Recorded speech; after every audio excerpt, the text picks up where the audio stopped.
Thank you for joining us tonight at 6. I'm Faith Woodard. And I'm Hoyt. More legal action lobbed at Governor Sarah Huckabee Sanders over the timing of special elections to fill vacant seats in the legislature. The second lawsuit accuses her of leaving a House seat here in Pulaski County empty for way too long, using the same dates to fill a Senate seat in the River Valley. THV 11's Maya Ellison explains how this latest challenge came about and what both sides are saying tonight. It's been 21 days since Republican Representative Carlton Wing resigned, leaving Arkansas District 70 seat vacant. On October 10th, Governor Sarah Sanders set a special primary election for March 3rd, 2026, and a special general election for June 9th, 2026. That means the seat would stay empty through the fiscal session starting on April 8th. Refusing to fill this seat, violating state statute, and leaving those Arkansans without representation, it is simply wrong. Marcus Jones, chair of the Arkansas Democratic Party, announced a lawsuit against Governor Sanders and Secretary of State Cole Jester. Joined by Democratic candidate Cordelia Smith-Johnson and 3 voters from the district, they argue the governor's timeline violates state law. Arkansas state law says that the special election will be held within 150 days unless it is impracticable. That is state law, and our governor is supposed to abide by that state law. That same legal argument was raised earlier this month in another case filed by Franklin County resident Colt Shelby, challenging the governor's decision to delay a special election for Senate District 26 until after the fiscal session. Voters are being denied a stay in our state budget and denied representation in our state house. In a statement, the governor's office says, quote, lining up the District 70 special election with the District 26 special election is just common sense, saves taxpayer dollars, and ensures the election is free, fair, and secure. State Democrats argue the lawsuit seeks to move the special general election from June to March, so about 30,000 residents in District 70 have representation during next year's fiscal session. Now she is refusing to have voters represented in Senate District 26 and in House District 70.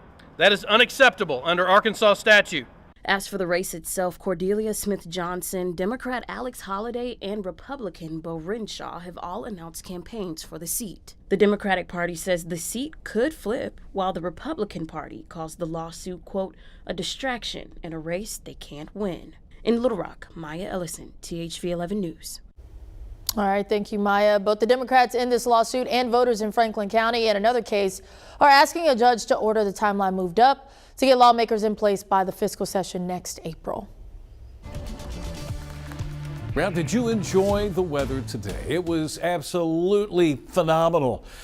Sunshine, blue skies, temperatures in the 70s, and we've got a couple of more days like that. Well, tonight, this is what you need to know. It is going to cool off as lows bottom out in the upper 40s by tomorrow morning, about 48 here in Little Rock. Currently, we sit at 72. It's cooling off outside with the clear skies and the lack of much moisture in the air. The temperatures will drop quickly for tonight. Forecast highs tomorrow also, go back one. There you go. Also looking into the upper 70s, 80 Russellville, 80 in Arkadelphia.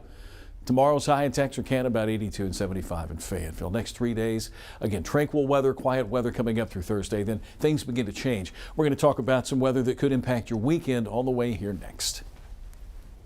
All right, Tom, thanks. 2 million trips every year. That's so many times people go back and forth riding the Rock Region Metro's public transportation system. But tonight, many of those riders say they're not quite getting the service they're used to.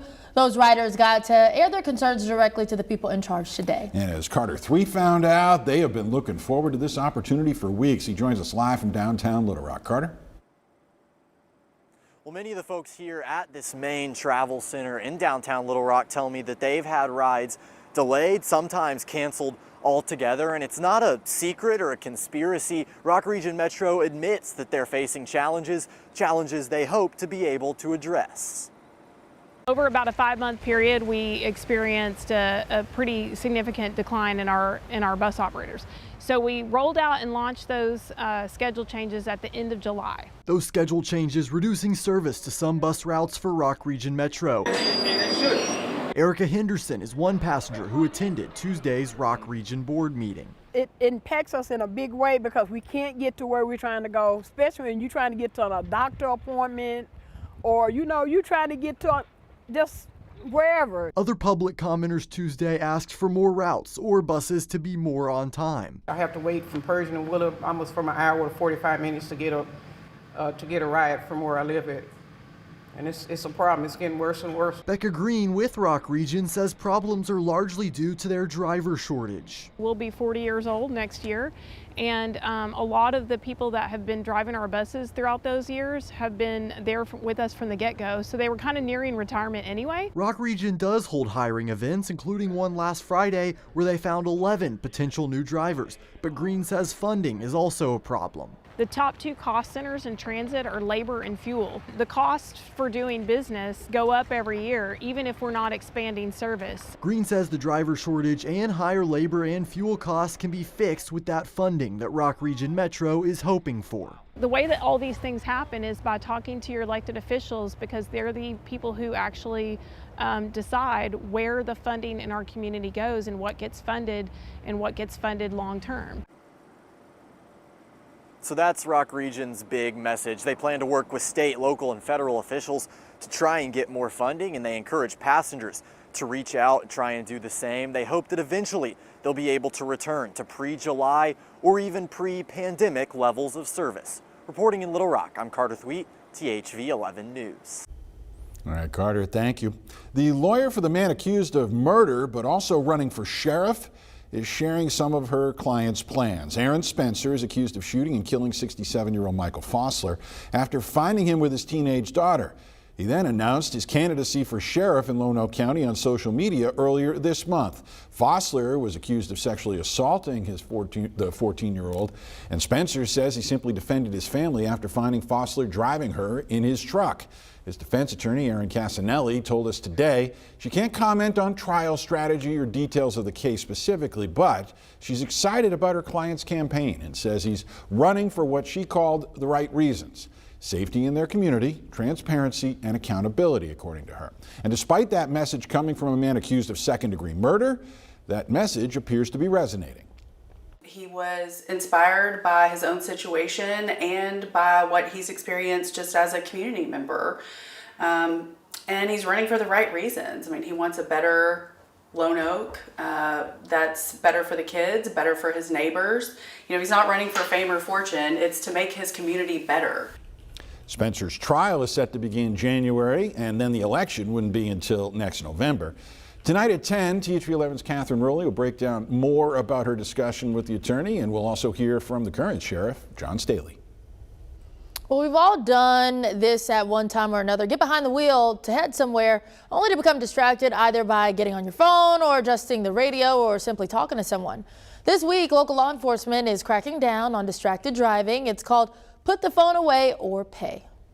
Distracted driving is 100% preventable, but it starts with each of us choosing to stay focused behind the wheel. And remember, taking your eyes off the wheel for just 5 seconds at 55 miles an hour is just like driving the length of a football field blindfolded. Here in Arkansas, a mother whose son was paralyzed after a crash started the group Families Against Distracted Driving. The group highlights the dangers and pushes for events like this and stricter driving laws.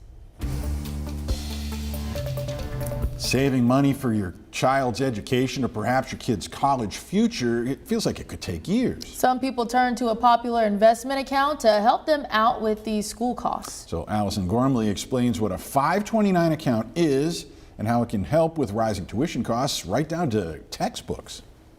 It's a tool to grow your money so it keeps up with education costs. Some 529 plans kind of work a lot like retirement accounts. They allow you to invest and grow your money for future educational expenses. Each account is tied to a person, also called a beneficiary, and the main perk is federal tax-free growth. States can also offer extra tax breaks. The money you take from the account just needs to go toward a qualified expense. While most people associate 529 spending with college tuition, you can use the money toward other education-related costs. Educational supplies like textbooks, and you can even also use them to pay off student loans. Student loan repayment does come with a lifetime limit of $10,000. Money can also go toward private elementary or high school tuition, up to $10,000 annually. In the tax year 2026, the amount doubles to $20,000. If you or your student has money left over, you can change the beneficiary or roll over a portion to a Roth individual retirement account. A few limits here. The 529 has to have been open for at least 15 years. And this type of rollover has a $35,000 limit. If you use the money on an expense not on the list, you're subject to tax and a 10% penalty. Allison Gormley reporting for us there. It's important to always check your state laws before you spend or attempt to roll over the money in the accounts. They may be different from federal laws, and that could affect the tax credits that you earn. Here in Arkansas, the Brighter Future 529 plan lets you deduct up to $5,000 for contributions when you're doing your taxes.